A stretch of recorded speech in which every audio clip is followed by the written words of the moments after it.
At some point, many of us realize we are living by rules we never consciously choose. Quiet agreements to please, to perform, to stay silent can only slowly pull us away from our inner compass. Today's conversation is about recognizes those invisible vows and reclaiming the authority to live from truth instead of conditioning. Welcome to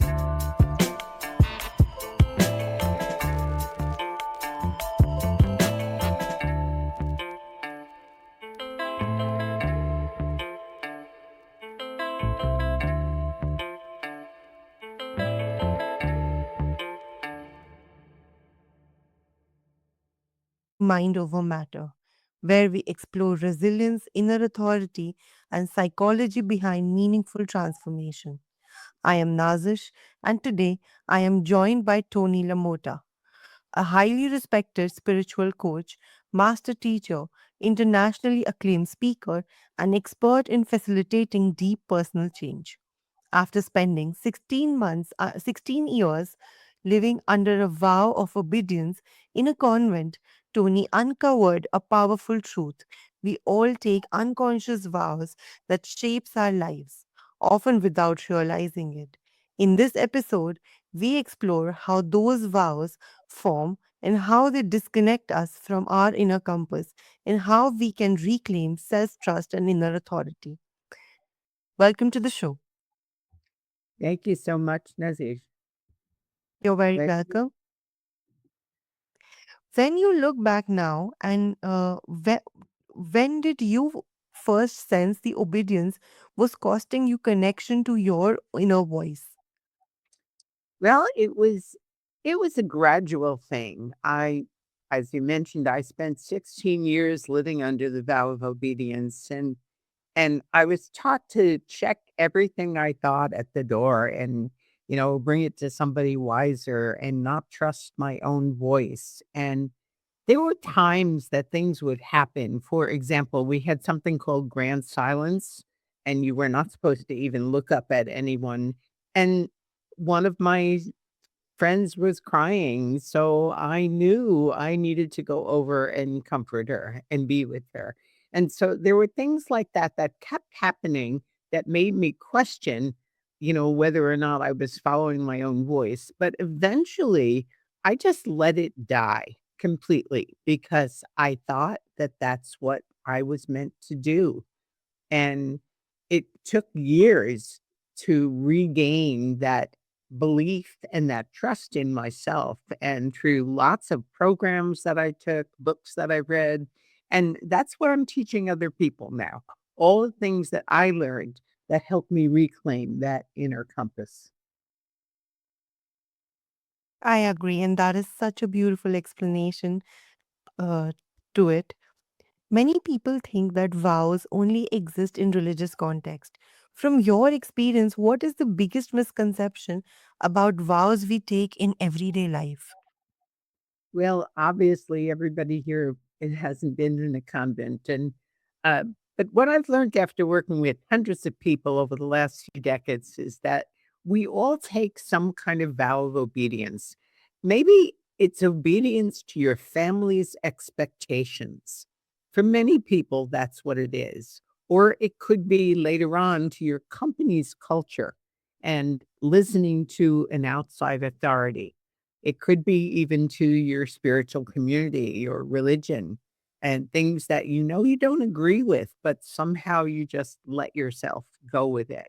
Or very often it's been in a relationship where you let your voice get smaller and smaller and just listen to the other person. Maybe it's to perfectionism.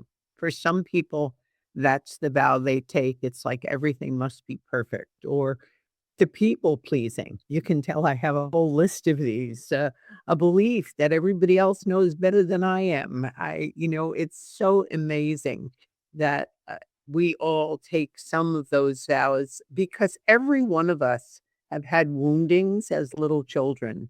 And in order to bring ourselves back to the truth of what we know about ourselves, we develop an ego personality, and that ego takes on all of those different forms. So everyone, everyone I've known has taken some kind of vow unconsciously, of course. But when we recognize it, we realize it stopped our own voice. It's time to pay attention and regain that ability to hear ourselves. And that is absolutely true. And this is such an eye opener that these vows aren't dramatic or obvious. They are often subtle, socially rewarded, and deeply ingrained.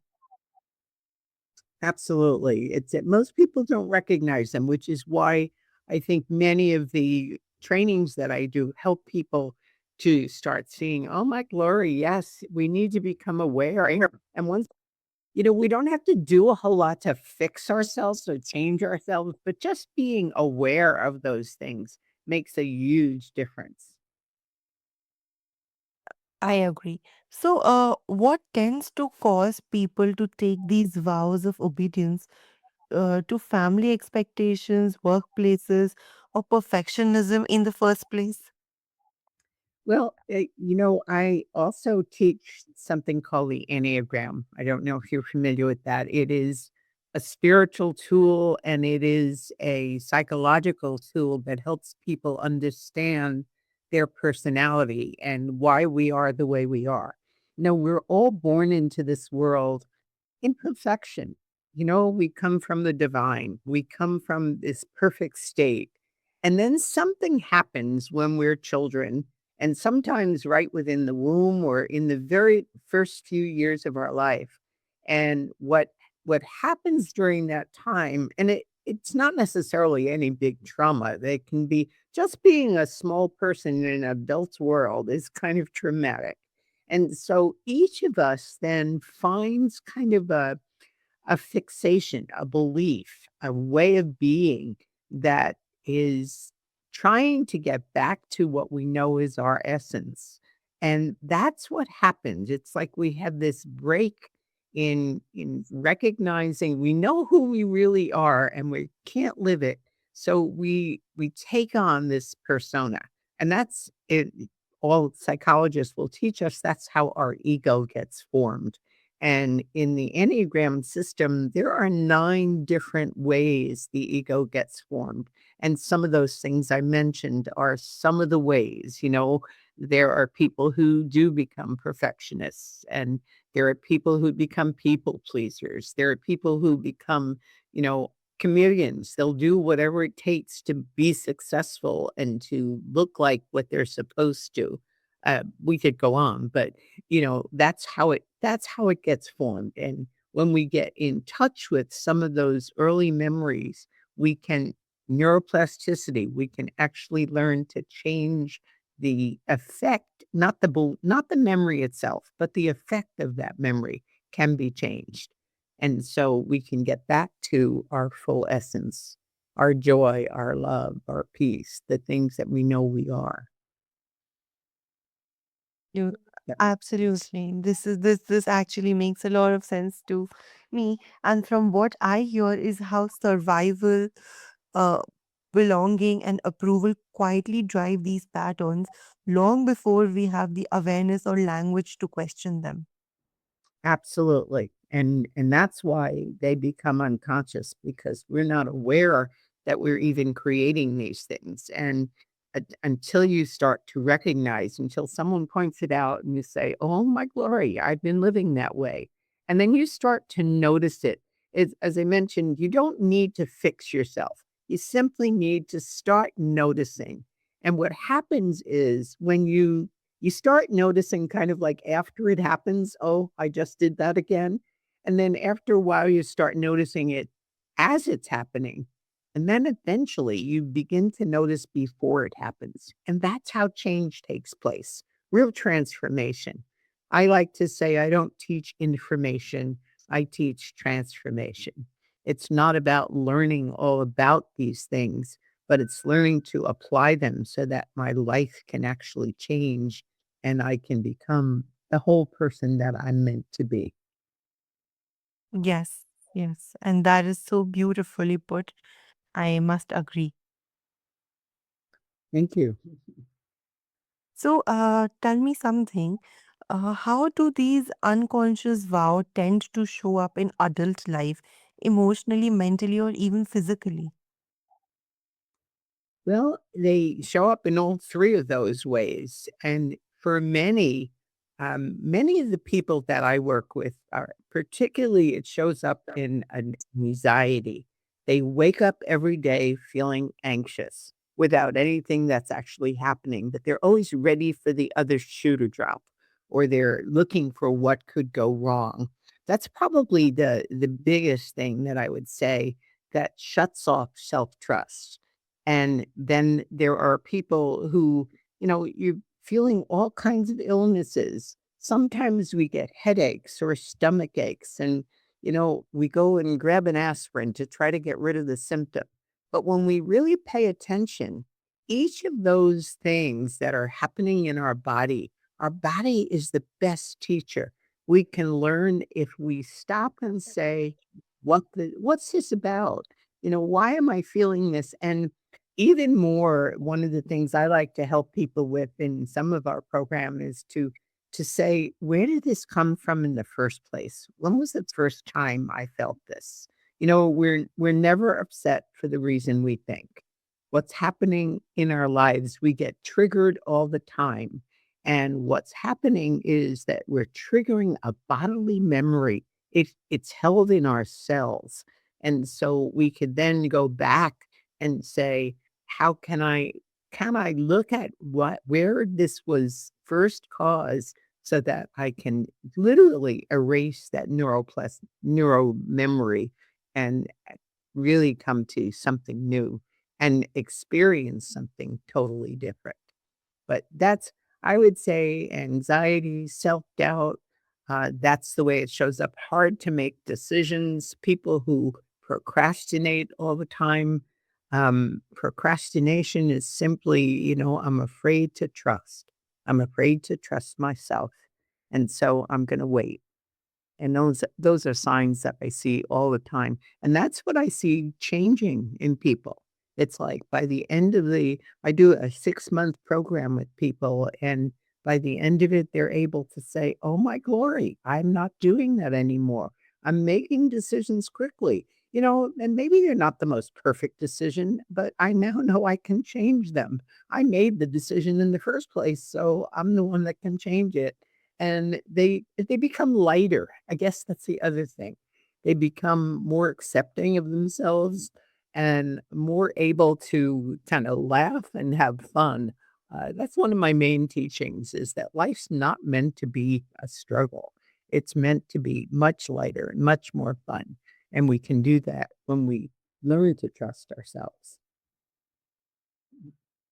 That is so true. That is something that a lot of us can, land on. A lot of people listening in right now, because this connection between suppressed truth and burnout feels powerful. Like the psyche and the body eventually insist on being heard. Absolutely, and so the sooner we learn to teach it to hear it, one of the things that I learned and now I teach others is a 7-minute practice every day, and it's called a presence practice, and what Mhm. we invite people to do is spend 2 minutes breathing and listening to the sensations in your body, just being grounded in the here and now. And when you can do that for just 2 minutes, your heart opens up. And then you can start to experience like appreciation for everything that is, an appreciation for the people and the events in your life. And then what happens is that your mind opens up. Now, I'm not talking about the chattering mind. I'm talking about that quiet inner knowing that just knows when something is right. So when you get conscious of your physical body and the sensations, it opens the heart, it opens the mind, and then you start recognizing that all 3 are necessary for a whole life. And you begin to breathe through all 3 centers. And then that practice alone, you can do hundreds of times a day, even for a minute at a time, just becoming conscious. makes you live more and more in the present moment. And in the present moment is where you can get the insights, see the possibilities. That's what opens up. And it opens up when you let the chattering mind get quiet so that you can really hear the divine mind, the inner compass within us. Yes, and that kind of guidance can make a real difference for someone right now. Oh, it can make a huge difference. I find that when people hear about the programs that I'm doing, they're like, "Oh, how can I sign up? I need that." And I watch them change before my eyes, not because they're listening to me. I don't want to become an authority in somebody's life. I want to be a companion on the way as they open to their own inner truth. And it's exciting to see it happen. And it happens gradually. It doesn't happen I used to do lots of trainings and people would have breakthroughs and insights, and then they walk away and, months later, it's kind of gone. So now what I'm finding in this more extensive coaching program, people have the opportunity to really learn lots of different tools and techniques and apply the ones that work, and they really see the transformation happening. And I walk alongside them, just encouraging them. I had somebody last night saying, "Oh, I'm blabbering and, I'm going on and on." And I could tell she wasn't trusting that what she said was valuable. So I was simply able to say, I'm going to invite you never to say those words again and to simply know that what you're saying is honored here. We hear you and we respect your opinions, your ideas. And I could watch like this agony just dissolve from her face. It was just very exciting to watch. We were on a Zoom call, so we could see each other, and everybody in the group kind of smiled with her. Just exciting to watch. Absolutely, I agree. And you have helped hundreds of people reclaim their inner compass.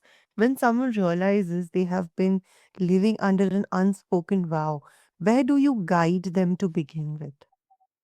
Well, I have a couple of different ways, and I like to just talk to each person individually first to see which of the trainings that we have fits best for them. But for some people, it's getting in touch with the fact that they have fears that they've been living under, and I teach a somatic practice where they can let go of those fears. For some people, it's a journaling process where they get in touch with things that have happened in their lives. For some, it's a program we call quantum living, which helps people get in touch with their shadows. There's a visualization, not a visualization, a visualizing program where we learn to really listen. I also teach spirit guides where people get in touch with the unseen realm that's here guiding us all the time. So I guess the best thing is that there, every one of those things put together is what works. And people can start at any one of those places. And in the completion of all of them, they'll find what they're looking for. So I like to have conversations with people to see what it is they need and kind of help customize it for them. Absolutely. And I love how grounded that is. Awareness first, then conscious choice. It reframes power as something we can recover, not as something we can earn. Absolutely. Yep. Yeah. So breaking a vow, especially one tied to identity or approval, can feel frightening. What helps people move through the fear without collapsing back into obedience? Well, one of the things I like to teach people is something I learned from one of my teachers. Her name is Sonia Choquette, and I highly recommend anything she's written or anytime you see her on a podcast or anyway. Sonia teaches people to begin very gently by naming their spirit and naming what she calls their barking dog. I love the analogy. And it's like the two voices inside of us. All of us have that. The voice that says, "You should be doing this. Why aren't you doing that? What's wrong with you?" Anytime we're hearing that, That's our barking dog. And when we hear the voice that says, I love you, this is fine. You'll be fine. That's the voice of spirit. So we actually want to name them. I do that with my people. I have them name them right from the beginning so that it becomes fun and it becomes something light and then they can notice. So I don't think fear ever goes away. We don't want that. If we came face to face with a bear, we certainly want to be able to run. But when fear shows up, it's usually in the form of some voice that's saying, this is the bad, this is going to happen. I have one person who's constantly worried about not having enough money for the future. He's got plenty of money, by the way, but he's constantly thinking in the future. And I said to him, here's just a simple practice. Every time you're saying, "Oh my god, I won't have enough," stop and say, "Okay, barking dog, I hear you. But it's now, and right now, I have everything I need. All that I need is present right here." And I could watch him actually breathe more deeply whenever he does that. So it's simply a practice. Each person, gets different practices, but that one helps so many people who, whenever they're in fear and worry about something that hasn't even happened yet, it's simply to stop and get back to the present. And once again, the presence practice, even a short run of it, just deep breathing, feeling your body, feeling your feet on the floor makes a huge difference. I agree. That is absolutely true. And that is a reminder that discomfort doesn't mean danger, it feels essential. Growth often asks us to tolerate uncertainty while staying rooted in self trust. Oh, absolutely. I mean, and fear is inevitable. Those kinds of things keep happening. But when we get in touch with, like, what's it really saying to me here? It can make a difference. And when we can literally take ourselves a little more lightly and make it fun, that's why I love the barking dog analogy. It makes it so much fun to say, it's not gonna take away my life right now. It's a dog that's barking. Let's put him on a chain and get him quiet here. Um, and it works. It works every time. I see it in myself. I have these moments where a flash happens and say, "Oh, what about?" And I can laugh and saying, "All right, thank you. We'll talk to you later. If I need you, I'll come back to it. But in the meantime, I'm safe. I'm present right now. All is well." I agree. Reclaiming your inner compass begins the moment you question the vows you never consciously choose. Absolutely. So the first step is awareness. Always just become aware of what those things are in your life. And then obviously, I'd like to invite people to come in and be coached. And I said, one of the things that I keep finding in coaching, I do group coaching mostly, and the groups support each other. One person will speak and the other person will like, oh my God, that was so helpful to me, and they support and help one another. We all have wisdom within us, and the collective wisdom is always greater than even any individual. So I love, sometimes all I have to do is sit and listen and support amazing what takes place. So, Tony, where can our listeners learn more about your work and the system you use to help people reclaim their inner authority? Well, the best thing to do would be to get on my mailing list. So if you go to ToniLamotta.com, ToniLamotta.com, and there it will invite you to put in your name and email, and I'll send you a quiz that helps you assess how well you're listening to your inner compass. And then from there, you'll receive notifications of all the different programs that I do, and some of them are on the website, but, I'll follow up with some emails, and you can, hopefully take advantage, and I love when somebody first signs up, if they make an appointment to just talk with me, and so I can get to know, how I can best help. Yes, I agree. So, thank you so much for joining us on Mind Over Matter. It has been a wonderful conversation with you. Thank you. I appreciate it. Dear listeners, if today's conversation resonated with you, take a moment to notice where you might be honoring old vows and where your inner truth is quietly asking for space. Until next time, remember resilience grows when self trust leads the way.